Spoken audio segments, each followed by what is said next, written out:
or a guidance counselor. Education has gone totally different, and whatever it takes, I'm here to support you people, and I'm glad I had the opportunity to share. And as far as people in the retirement communities here, they knew what they were moving into when they came here in Neshaminy. And if they don't like the taxes here because of the school district, then they need to go to Florida to live. Well, that's the bottom line. Thank you so much for your voice of support. I would urge you to call the district offices at the number, I don't have it right here, 215, here it is, 809-6500, and share your same concerns. But that has been the denigrating of our history and our community over the course of these past 3 years. Has been quite hurtful, and we agree that what the board is doing is presenting this community as mediocre. And of course, based on your experience, we all know better. Your children went through a system in which there was calm and collective working together, history of teachers on educational committees, moving the district forward. So again, I would just urge you to call and let the district know your opinion as well. So thank you so much. I'm seeing another call coming in. I think Stan is on the line. Stan, welcome. Hello? Yes, Stan, you're on. You're on. Yes, hi.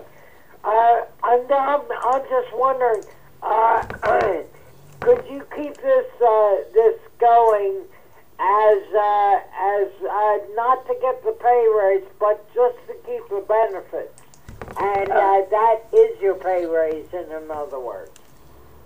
Yes, you again. A lot of people have asked those questions as well, and until there is a successor agreement in place, there would be no change to our health benefits, and that would mean there would be no savings to the district on that item. Act 88 has locked us into this step, and the process is set by the state, and you are absolutely right. I would like to remind everyone that not only do we offer changes to our health care payments, premiums, we have also offered a 0% increase for the first 2 years of this contract. And of course, the next 3 or 4 years of salary percentages are certainly on the table for negotiations. Thank you so much for your call. The poll question, we're still waiting. If you would like to be talk to a Neshaminy teacher to answer any additional questions after this evening, just press 1. Thank you so much. I believe I have John. John on the line now.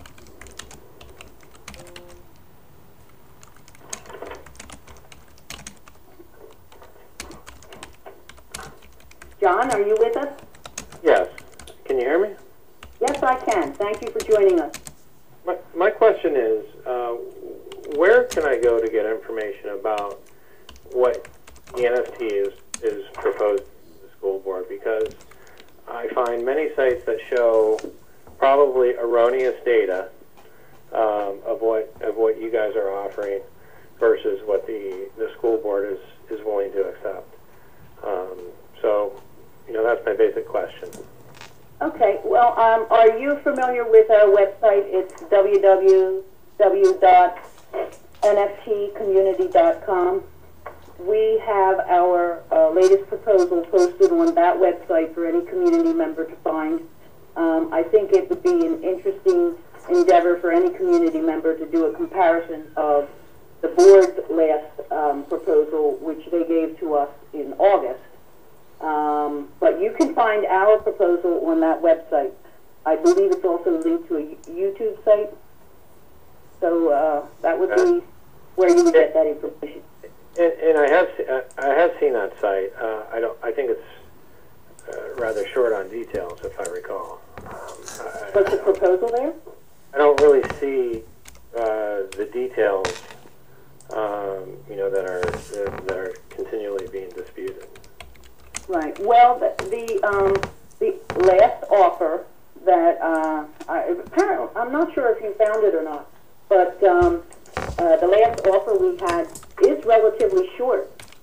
And there's a summary on that page, and I believe that covers all of the items that we're working on. Because when you start a negotiation process, you whittle it down to the most important items. So when you see that on our website, that's our final offer. There's no additional. So I'll take a look at that website when we get off this line and double check to make sure our offer of 10 items is there. Thank you so much for your call. Press 0 if you'd like to ask a question. Thank you so much.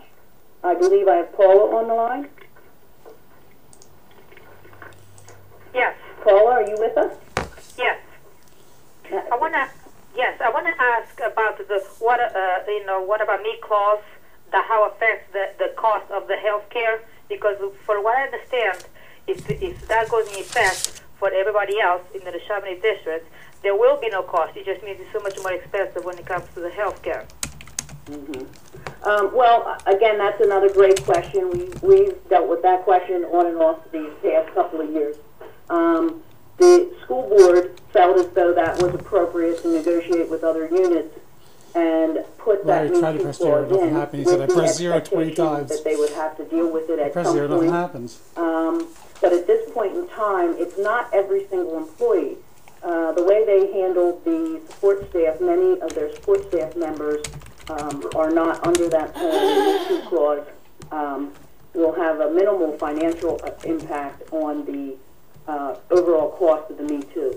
At this point in time, the union and the district have agreed that between the administrators and the support staff, it would be approximately $1 million increase to honor those negotiated contracts the school board made with the other units.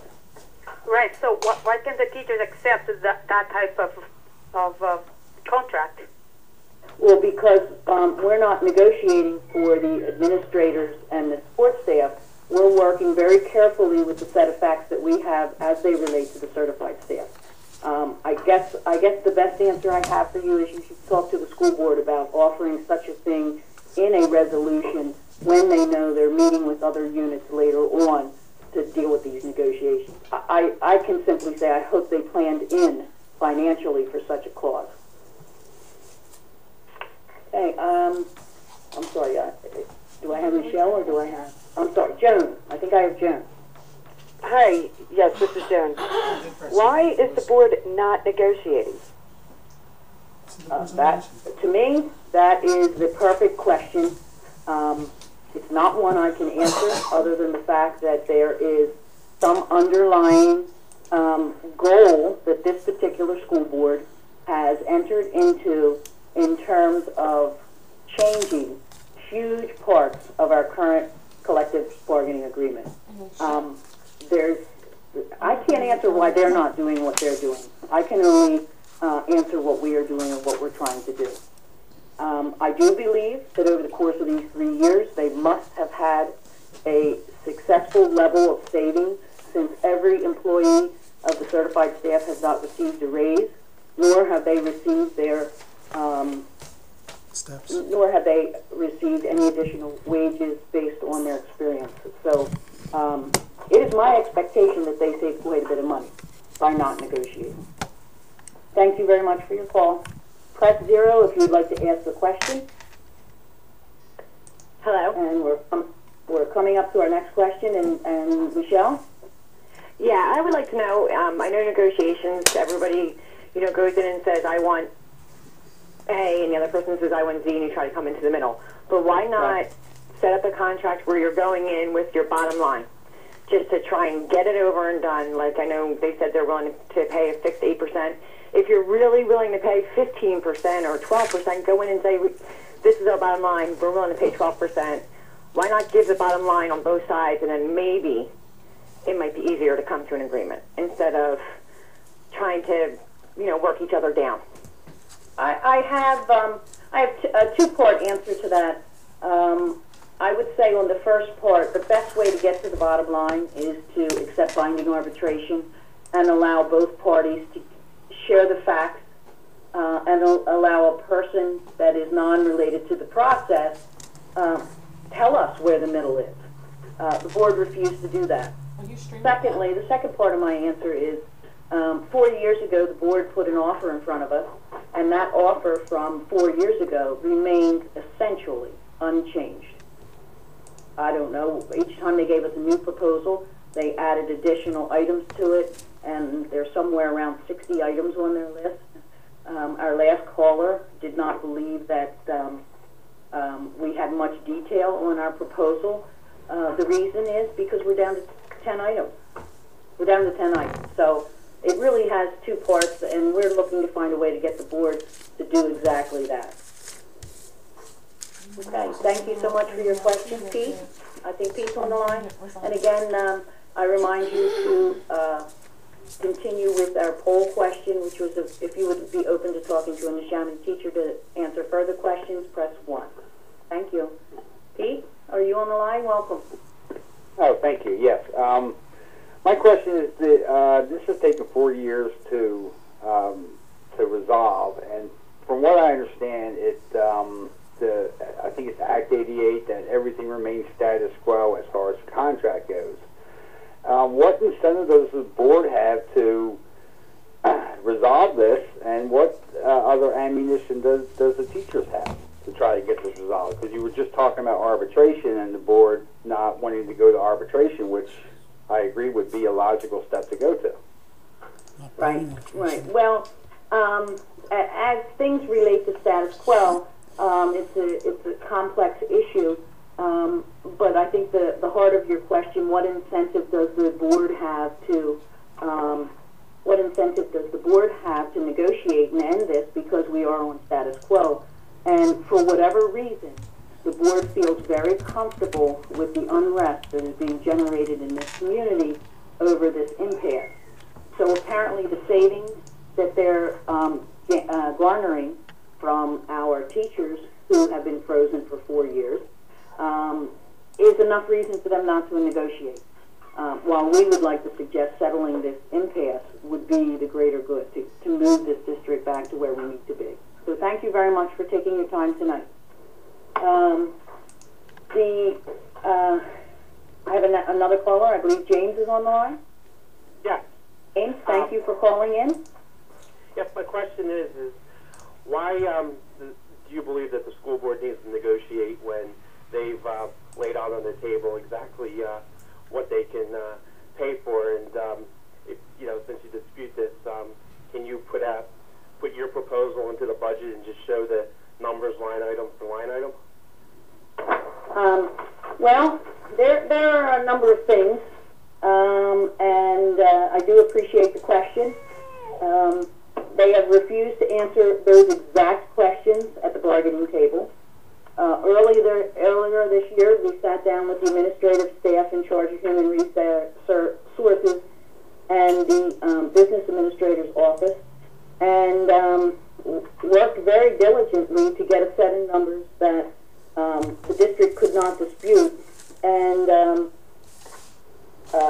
we have challenged them, the school board, to show us where these numbers are inaccurate. It's a bit interesting to me that when the district employees in charge of financial affairs give us numbers, and the board agrees to the numbers that were worked out and the Excel sheets that were presented back and forth, that the board continues to say they do not see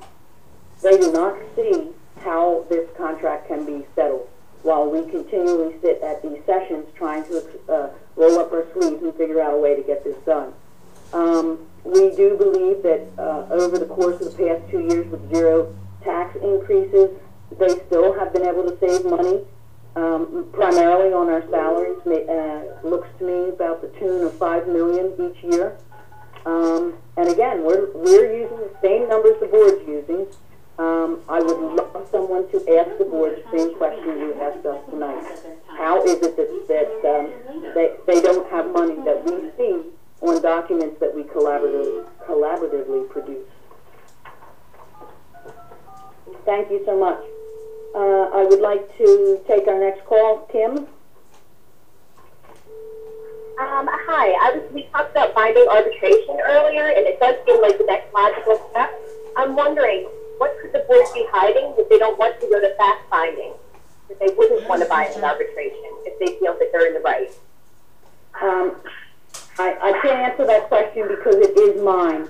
I would ask that you would call them as well at the district office number and ask that question. The binding arbitration is a process in which both parties share the facts, and an intermediary takes a look at it and determines based on the community what would be a fair settlement. We made the offer seriously. The board dismissed it. Act 88 requires non-binding arbitration, and that will be our next step. So during the course of the next couple of months, hopefully some of that information will be shared by the school board with the community when we end that process. So those of you that are listening, please call the school district board number 215-809-6500, because I believe they may be better able to answer those kinds of questions, because we have the same. Press 0 if you'd like to ask a question. Charlie, I see you're next on the line. Hi, thank you for taking my call. I was calling with a two-part question. First, does Act 88 allow you to strike again, because rumors are spreading that it will happen again?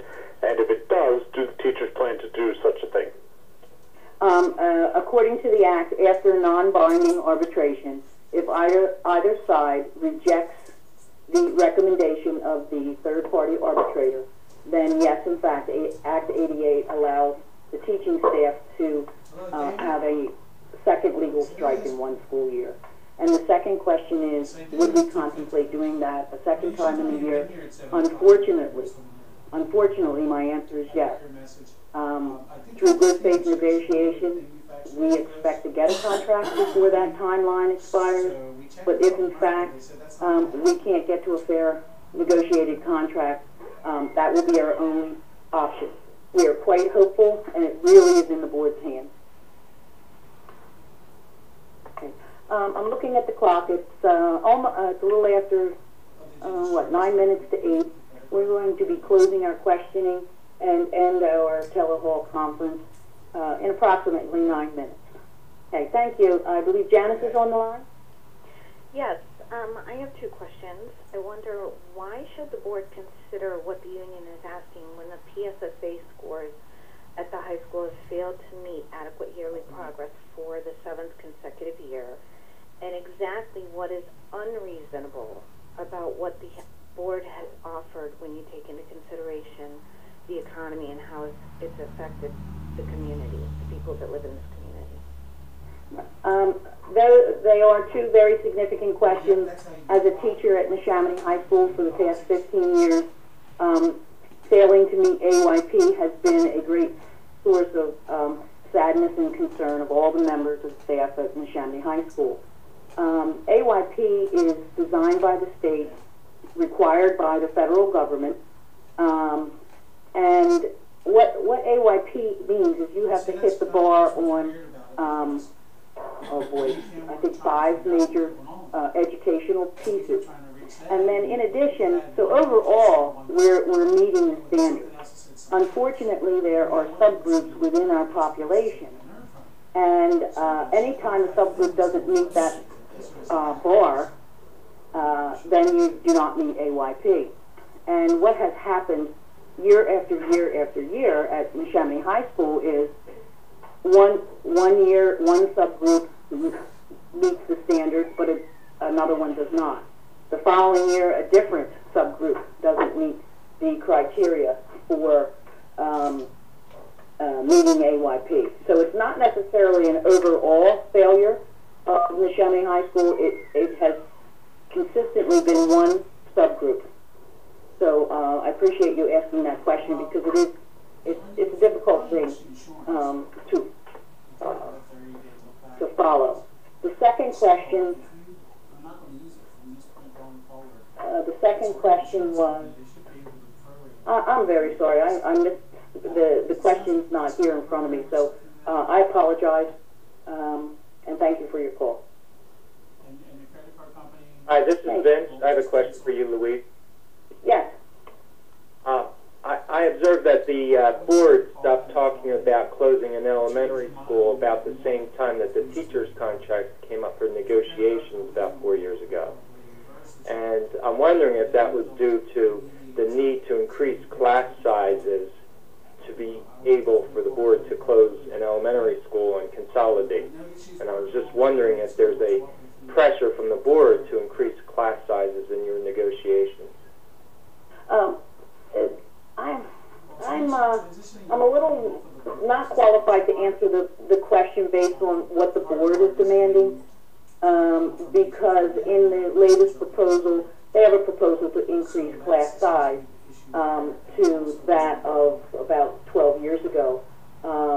So I don't know. Publicly, they have said that that was a mistake in the board proposal, and they had not withdrawn that to increase class sizes. But I'm just a little stymied into how to answer any question about their position on class size, because I don't have the most recent document is not holding true with what they're communicating to us in the public. So the issue of closing a school is a very difficult one for any school board. And right now, it's based on, and as it should be, it's based on availability of space for the kids that are there. They did a overwhelming review of the amount of classrooms that were open, and under the current class sizes, they are still able to fiscally close a school without impacting the class size as it stands right now today. So that's the best answer I can give you at this point. Thank you. All right, Linda. Hi. Welcome. Hi. I was just wondering, now that there's going to be a mediator coming in again, is there going to be a different mediator than the one before? Somebody who has, some fresh eyes and can come in and maybe be a little bit more reasonable, and so that the board will listen. And who exactly, when we keep saying the board, what are the names of the people who are on the negotiation team? Because I'm going to assume that they just got elected to the board. They can't actively be negotiating a contract. Well, there are named members of the board, but basically all 9 members are responsible for the negotiating process. The end result of a compromise that is developed between the two parties will be voted on by the entire board. And to this point, I haven't seen any individual board member stand up and say, we need to end this impasse, we have to get together, we need to work on this. So the board as a whole, I believe, takes part in the process, very much like all the teachers take part in the process for the NFT's side. The first question you asked, I'm sorry, I answered your second question first and I couldn't get back to the first part. So thank you again for your participation tonight. Leslie? Hello? Yes, Leslie, welcome. Hi. Louise, I'm wondering so many things about the negotiations. I hate to think of the teachers thinking that the average taxpayer believes in the voices that are just overrunning our community and tearing it apart. I have a two-part question. What can we do as an average taxpayer with children in the school or children not in the school? And what can we help to do besides call the school board? Because I've done that, and I've written emails, and no avail. They just don't exist. The only recommendation I have for you, Leslie, is to continue to call the board. And again, if you would be willing to stand up in front of the board and make your comments known and your opinion known. So we would appreciate any support that you could offer to us during this process. Thank you so much. Okay, we have one last question. Do we have time for one more? Okay.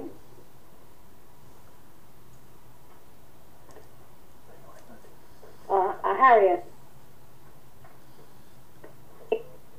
Thank you for taking my call. I have a quick, well, I don't know how quick, two-part question. First of all, can you give us an approximate dollar amount? Not real good with remembering the first question, so I'm going to do my best. Okay, well, it's easy. The first one's more important. What is an approximate dollar amount that the board wants you to pay for health costs, the health insurance, and what is the dollar amount that the teachers are willing to pay? Well, taking you off the cross is pretty simple.